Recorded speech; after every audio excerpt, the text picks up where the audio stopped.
Lights, camera, action. It's that glorious time of year where you can, yes, plan your whole week around movies. The 28th Wisconsin Film Festival runs April 9th through 16th with over 135 films to choose from. Documentaries, American indies, world cinema, and so much more. All on the big screen right here in Madison. Popular screenings are already selling out, so don't wait. Start planning today at wifilmfest.org. This is CityCast Madison. I'm Bianca Martin, and here's what Madison's talking about. Today, it's the Friday News Roundup. This week, we've got animal activism, respecting local Indigenous history, and some confusion around the latest Independent Police Monitor report. Joining me today to talk about it all is our executive producer, Haley Sperling. Hey, Haley. Hi, Bianca. Happy Friday. Happy Friday. And our newsletter editor, Rob Thomas. Hey, Rob. Hey, Bianca. So, Rob, you're kicking us off this week with some wild news. I am. It's not often that I'm watching Inside Edition to gather research for a story, but in this case, I am about Ridgeland Farms, which is this beagle breeding and research facility out in Blue Mounds. I haven't written much about it because it's about a half hour outside Madison, out west past Mount Horeb. But something happened this week that was too big to ignore. 27 animal rights activists were arrested Sunday after they broke into Ridgeland Farms and tried to make off with about 24 dogs. Activists said they sent dozens of people wearing white hazmat suits to basically storm the facility. They used bolt cutters to cut a chain link fence and a locked interior gate, and used sledgehammers, electric saws, and crowbars to force their way in past the locked doors to the buildings and break open a window. Did you guys see any of the video of this? Oh, yeah. Oh, my goodness. It's wild. It really is. It looks like a movie, but it's real life. It looks like a military operation. Yeah. Oh, yeah. And it came across my feeds because it came on some actually pretty popular Reddit subs. So I was like, okay, people outside of Wisconsin are really taking note of this. This is a really big deal. Something is happening here. Yeah. So on the video, if you haven't seen it, you see the activists entering this building. There are beagles howling in these 2x4 wire cages, and the activists taking them out one by one. How many dogs they took out is kind of in dispute. The Dane County Sheriff's Office said the activists tried to take a total of 31 dogs, of which deputies recovered maybe 8 or 9. They're still trying to figure out how many dogs were actually taken and where they are. The activists say that they have 23 dogs at an undisclosed, quote-unquote, rescue house, and they have over 100 people waiting to adopt them. Most of those arrested were charged with trespassing, although one was given an additional burglary charge. And I mentioned Inside Edition. What got the story some national headlines was that among the activists was actor Alexandra Paul, who 90s kids will remember playing Stephanie on Baywatch with David Hasselhoff. Or 90s teens. 90s. I'm a 90s kid, but yeah. Kids watch Baywatch in the 90s. It was wholesome. They were rescuing people from the water. Was it wholesome? I missed that one. Was it wholesome? It was slow moving. It was slow. At times it was very slow moving. Yeah. I think they're rebooting it. Side note. They are. And she told Inside Edition she is not part of the reboot for reasons aside from her arrest in Dane County. But she did tell Inside Edition in an interview, quote, "It's wonderful to rescue people and rescue animals, whether on TV or in real life." Oh, gosh. So that's a good one. She's right. Right. On the other side, Ridgeland calls these activists extremists, and their attorney, Eric McLeod, says they plan to press charges and hopes those involved are punished to the full extent of the law. So just to back up, this is the culmination of a decade of tensions between the facility and animal rights activists.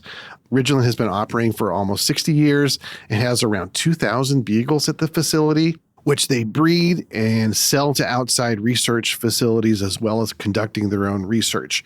In case people are wondering, Jade, our producer, asked me about this. I guess the reason they use beagles is because they're small and a docile breed of dog. So that's why. But Ridgeland denies that the animals are mistreated and says 90% of the research is focused on developing, quote, new and better treatments for dogs for a variety of diseases such as rabies and canine parvovirus. So the activists had wanted to take possession of the beagles, but were rebuffed by a Dane County judge in early February. But last October, Ridgeland agreed to give up its state breeding license as of July 1st as part of a deal to avoid prosecution on animal mistreatment charges. So they will stop selling beagles to outside research facilities and they will stop breeding there. However, they can still do research themselves on the existing dogs.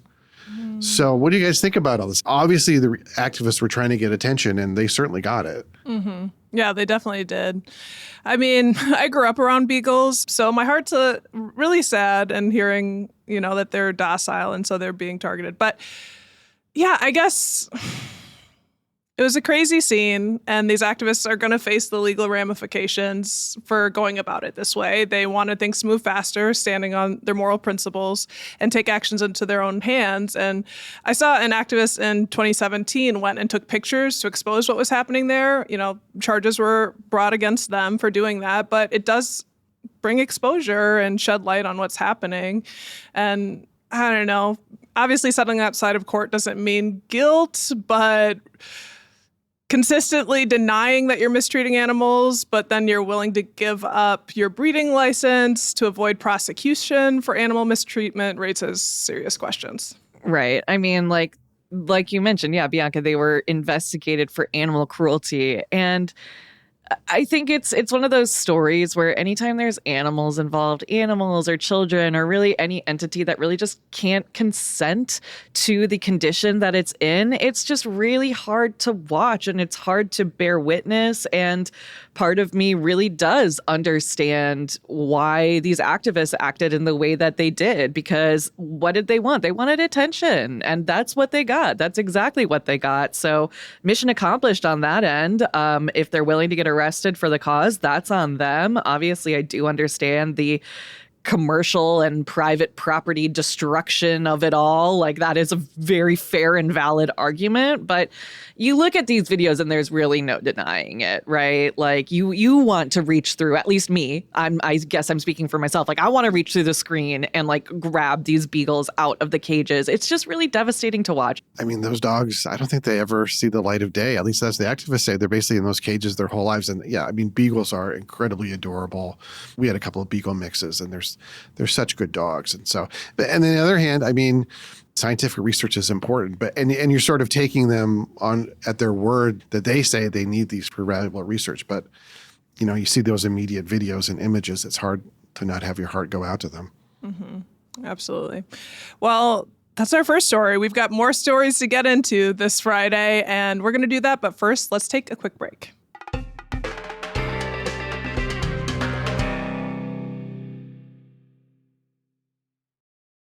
All right, y'all. So I'm bringing an interesting story from our city parks around protecting the sanctity of Indigenous burial mounds. Our friend Danielle Duclos over at the Cap Times dropped a really thoughtful piece this week about a joint effort from Madison City Parks, the Ho-Chunk Nation, and the Wisconsin Historical Society to remove an over-century-old grave marker from a burial ground near Lake Wingra and Edgewood University on the west side this winter.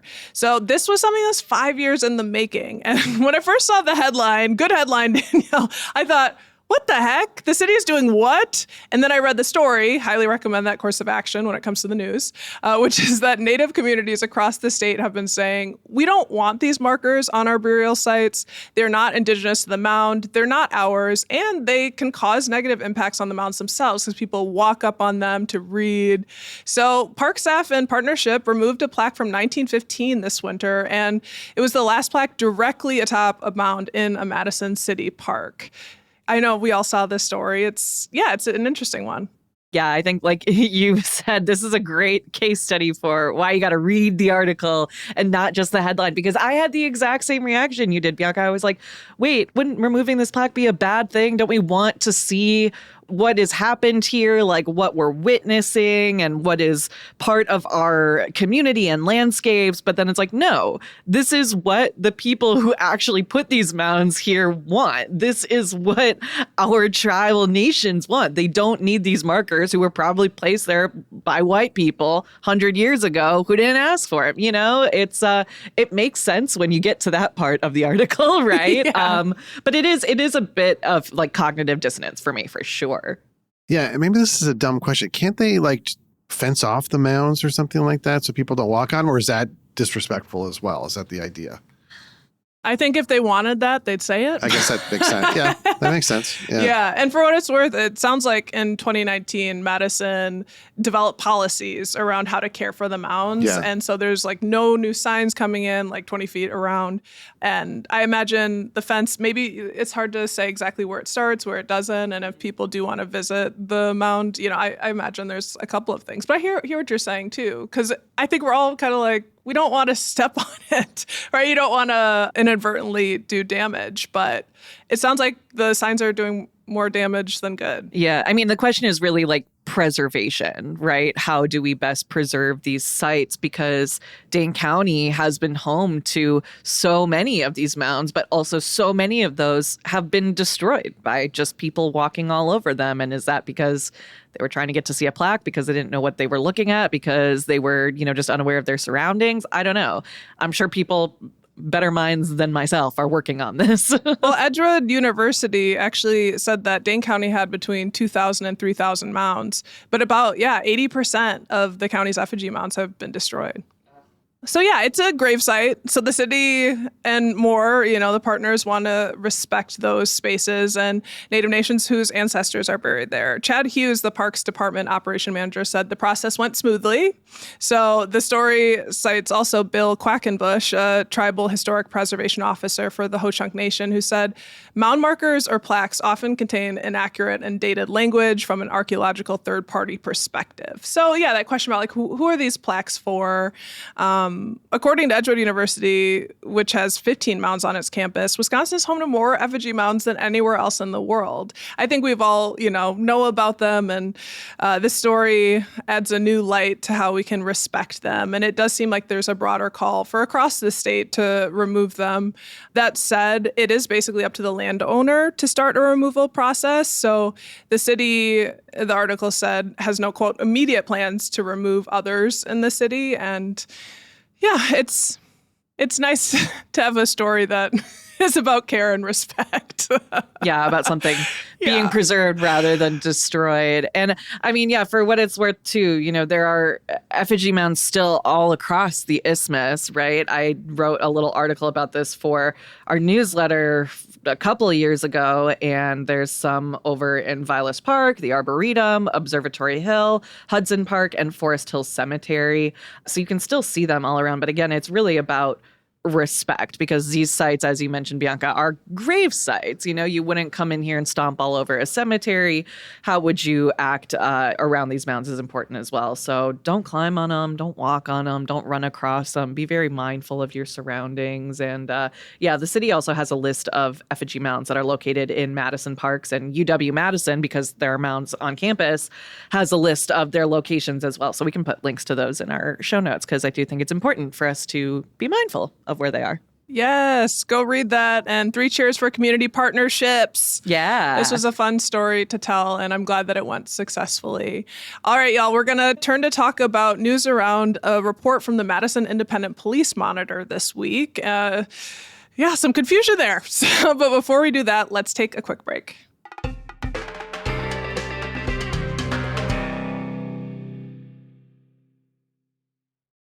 All right, we're back. Haley, you've got the story. Yes. And this story, bear with me, I had to do a lot of last minute rewriting because there was a press conference that happened like right before we started taping this podcast here. So stick with me. Madison's Independent Police Monitor recently published its latest annual report covering 2025. But plot twist, as of us recording this podcast right now, the report, which was previously available online for public review, has since been taken down and is now, quote, under review. Why is that? We're going to get into it. I wanted to read the report and give out snippets to you guys for more context here. I reached out to the city to ask when the report would be back online. City spokesperson Dylan Brogan shared a PDF file with me, so shout out to transparency there.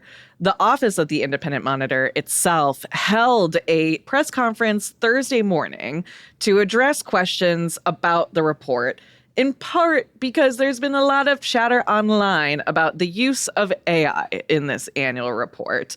Interim independent monitor Aramik Glass said, yes, AI was used to, quote, check and edit and create the cover page, unquote, of the report. And we pretty much knew that already because as we were talking about what stories to cover, I had sent a screenshot of that very cover to you guys and being like, is this AI? Because here's the thing. People were very quick to point out that the cover image has not one, but 2 Capitol domes in it. And the perspective is just kind of off. That was kind of the first dead giveaway, right? And in reading the report, and again, this is a personal take, it does have some indicators that AI was used within the text. To what extent, like I said, Glass says it was just, quote, checking and editing. In terms of why the report was taken down, she shared at the press conference that the report was taken offline to address these questions about the cover page and to add some context regarding some data points about juveniles. So she said that they're not changing the report, but they're adding context, and the cover page is probably changing. We'll see that when it goes back online. But yeah, I mean, I shared that screenshot with you guys. I'm sure you've seen some chatter online. What do you think about that cover picture and the allegations of the use of AI, which have now been confirmed? I'm excited about a second Capitol dome. I think that's really going to be quite a draw. Yeah. That's really embarrassing, I got to say. And, it's a really important topic, obviously. And that doesn't take away, I don't think, from the hard work that they're doing, but it really undercuts it when you use AI like that and get caught making silly mistakes. Yeah, it's not cute, and it's disappointing for a number of reasons. And I think that we're all grappling with AI use and recognizing we all don't have enough time. And now, people are promoting the use of AI and lots of businesses if it can be effective. But if it starts to degrade the public's trust in your report, that's really unfortunate. And you showed us. I also saw the chatter online, some of it, and a big thread where somebody in the comment section basically said to the person making fun of the photo, like, well, good for you making fun of this photo. Like, actually, though, it's too bad that the attention isn't on the harm represented by the statistics within. And of course, everyone likes to have fun, and it is kind of funny, but the content is very serious, and the work of the office is very serious. The work of our police department is very serious. So it's a pity that this is kind of the distraction, but I know we're going to get into some of what they actually were trying to do. Yeah, absolutely. There's so many different factors, I think, to be taken into account here. In the press conference, Glass said, she was like, I didn't realize that this city cared so much about the skyline. And to me, I'm like, it's not about the skyline, though. It's about what it means, what the implications are, that we can tell that you used AI to make this, which does, in my point of view, undercut the integrity of the report itself, which, like you mentioned, Bianca, is so important and is the result of this critical work that is being done. We've had folks on from the Office of the Independent Monitor on the podcast multiple times, and I do genuinely believe that they are out here to try and hold our police accountable for the work that they are doing and to make sure that we have a check in place when people do have complaints ready to go. I understand that little mistakes, undercut the whole point. As my editor, I made an occasional mistake in, a typo in the newsletter, and, it may be a little thing, but like,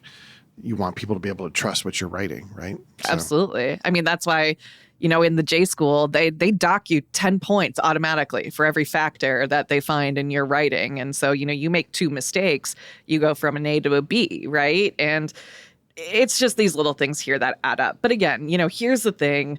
The use of AI here, it is disturbing, but like we said, this report really calls out a lot of matters related to our public safety and policing, and that shouldn't be disregarded here. That's what's really important here. So before we get into some of the highlights of the report, I want to set some context for folks who might not be aware of the Office of the Independent Monitor or what they do. So giving a little bit of background, this office was formed by City Council back in 2020 to serve as a check on the Madison Police Department. It reports to the Police Civilian Oversight Board, which is an independent city board of its own. And the role of the independent monitor, like I mentioned, is currently being held on an interim basis by Arameet Glass, who before coming to Madison served as the chief of police accountability in Baltimore, according to her LinkedIn. So that's just sort of the bare bones basic of the Office of the Independent Monitor. Well, that's quite the department to come from for police accountability, by the way. So. Absolutely. Right. So like give credit where credit's due. That's a big city. If people want to learn more, definitely recommend checking out our past podcast where we really did get into what's going on there. So let's dig into some of the report's details. Big thing that happened recently for Madison, we got a new police chief. What does the Monitor think of that? Well, in her opening letter, Glass notes that, quote, Madison made a strong decision in its chief selection. Chief John Patterson brings credibility, experience, and a professional standard this department needs, unquote. And for what it's worth, when we interviewed Chief Patterson on the podcast last year, he expressed an openness to working with the Office of the Independent Monitor. Would you say, Bianca? Yeah, definitely. Yeah, and it's a good thing. Yeah. They want it to win and to work out, and they want to be good partners with them. And that's also kind of part of what Glass brought up when I mentioned she was going to be adding more context to some data points in the report, and that was part of why it was taken down. She said that she had been in contact with the police chief and, they wanted to get things right. And she was like, anytime that we don't have to be in disagreement, like, I don't want to be in disagreement. So hopefully expect to see more coming from that in terms of that partnership and that oversight. Another big subject of the report, though, comes from the staffing and funding levels of the office itself. Currently, the Office of the Independent Monitors has 3 staff members who aren't all even full-time. The report labels this current staffing setup as unsustainable.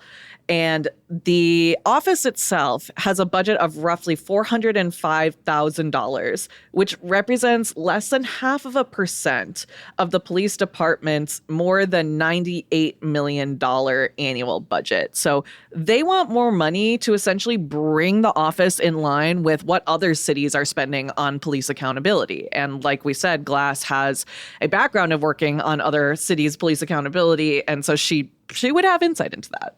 Yeah, I think she said something like 2 to 5% of the police department's budget, which for Madison would be, under $2 million, I think, per year. And ironically, perhaps last fall, a few council members tried to zero out the funding for the office to pay for body cams for police officers, which I know is something that they're recommending. Yeah, it's It really just points to the many hurdles and controversies that this office has faced from the jump. So the recommendation here, like you said, Rob, is that the city council commit to funding the office at 1% of MPD's budget next year, with then a commitment that the figure would rise to 2% by 2029. And we'll see if that goes up or if it completely disappears. It could go either way.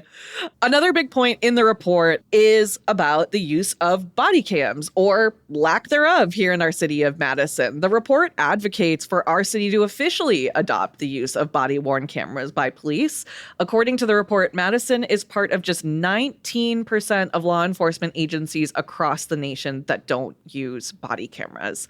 For what it's worth, motorcycle officers and SWAT teams use body cameras on MPD, but the force in general doesn't have the technology outside of the fact that they ran a brief pilot study in 2024.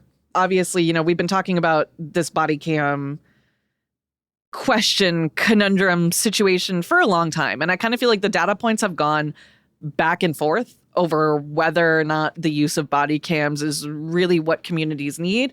Obviously, the Independent Monitor is advocating for it, but does this revived interest surprise you guys? Does it strike you as anything interesting here? Well, I've been seeing a lot of debate over body cams with ICE lately and whether they should be wearing them. And I think some people are saying that's not a silver bullet by itself to just have a camera. But obviously, you would think in certain situations it'd be very helpful to have that kind of technology in use. Yeah, it's like any intervention. There's Not it's not going to be a silver bullet. It's not perfect. And no, Haley, I'm not surprised that they're coming to this, because it does feel like the department was headed in that direction. Like you mentioned, the pilot that happened, I remember talking with former Chief Sean Barnes about that. And if folks want to go back and listen to that conversation, that was a deeper dive into why the Madison department wants to basically modernize their department, like many other smaller jurisdictions that have body cams. That said, I don't know if you guys watched John Oliver's Last Week Tonight. I've been watching it a lot lately, but they have a big budget to do deep dives into issues. And a couple weeks ago, they did one on body cams.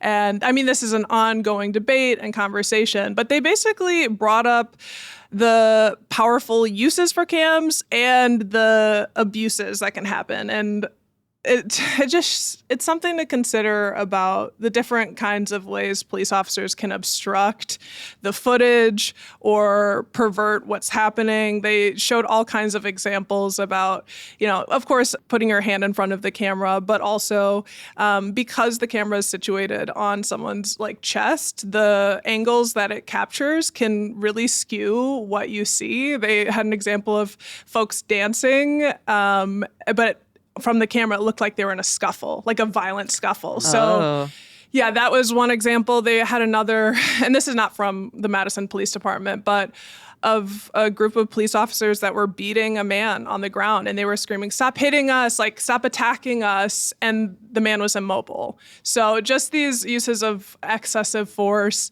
that, are terrible, and that's one of the main reasons for the cameras, to make sure that what's happening is what's said is happening. Unfortunately, there's a lot of questions around how to accomplish that, and also what footage the public will ever get.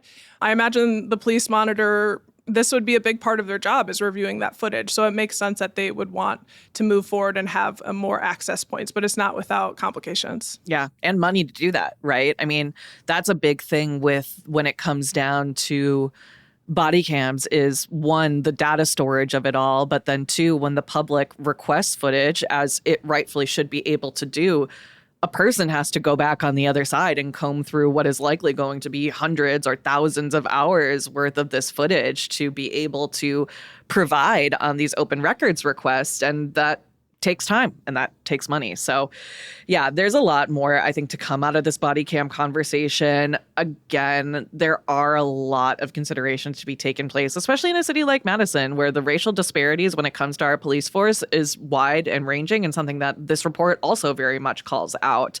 One thing that the Wisconsin State Journal noted in their reporting on this annual report was that the office found between the years 2021 and 2025, white drivers were 45% more likely than black drivers to receive a warning rather than a citation for any sort of non-speeding traffic violations. So all that to say is white drivers were kind of given a nod and a pass to go off, and black drivers had to pay fees. They also point out that Black drivers were more likely to be stopped between the hours of 2 and 4 a.m. So the racial disparities are something that are really important to dig into in this report. And again, something that we should be talking about and should be highlighting here over the use of AI to make a silly looking cover. It's all relevant. Haley, thank you. I know you put a lot of work into that right before we hopped on this recording, because the news moves and we try and bring you the latest. I want to pivot to our member shout outs and thank all of our members for supporting our work. And for those of you who wrote in to shout out beautiful things happening in the Madison area, who are we shouting out today, y'all? Well, I've got our first shout out. It's coming from Catherine S., who's got a request for you guys out there. She says, quote, "Join us for One Walk, Big Strides for Autism, a 1-mile walk celebrating acceptance and supporting autism programs across Wisconsin." So that's a beautiful shout out if I've ever heard one. Agreed. Yeah, absolutely. And then Jane H. wanted to shout out something near and dear to my heart, which is Cinematech at UW-Madison. They show free movies every weekend from an array of time periods and sometimes show new releases. And it's like one of the best places in town to see movies because it's free and it's like almost always packed. Like I saw this comedy Nirvana, the band, the show, the movie, and like there wasn't an empty seat in the house. It was so fun. So I'm with Jane there. I highly recommend it. It's such a good community experience too, because like people show out for that, and it's free. Thank you both, Catherine and Jane, for writing in. Y'all, this is your call to action. If you are not a member, consider joining us. Go to membership.citycast.fm to become a neighbor today. Our membership is quite the crew. And, this week we had an amazing gathering, an arts and crafts night at Imaginary Factory Bar. Thank you to the neighbors that came out for that. Woo. A lot of fun. Yeah. Good times, good company, and some time to do creative arts together. I mean, is there anything better? Everyone needs craft time. I think that's something that we lose in adulthood. I don't know. Maybe I'm speaking for myself. I need craft time. Yeah, we literally set this up for ourselves. What are we going to enjoy? And we know you will too. So, and they have great cocktails, Imaginary Factory. And I'm going to turn to our last kind of fun story. Another place that's got great cocktails announced they're soon to open. We've been awaiting more rooftop opportunities, and Mint Mark, the beloved produce-forward restaurant once on Winnebago Street over in Atwood area, is now on Eastwash in their larger location. And they dropped the news. The Eagle has landed. We will be getting that new rooftop bar on their 6th floor. I'm saying we because we're going to be there on the 6th floor of their building this year. And they're calling it the Perch. Birds are cawing all over the city to spread the word. Are you guys excited? I feel like we've been waiting for this for so long. And, we're always like rooftop. I am always like, where are the rooftop bars? Where can we sit outside? And sounds like, knock on wood, knock on something that'll be open in time for some summer cocktail action. I'm really excited. We've been waiting for this forever. Yeah, we get a great view of our 2 Capitol domes up there. Yeah. That's perfect. We're going to end it there. That's my Friday News Roundup. Y'all, thanks for rounding up the news with me this week. Haley Sperling. Thanks, Bianca. And Rob Thomas. That was a good one. Thanks, Bianca.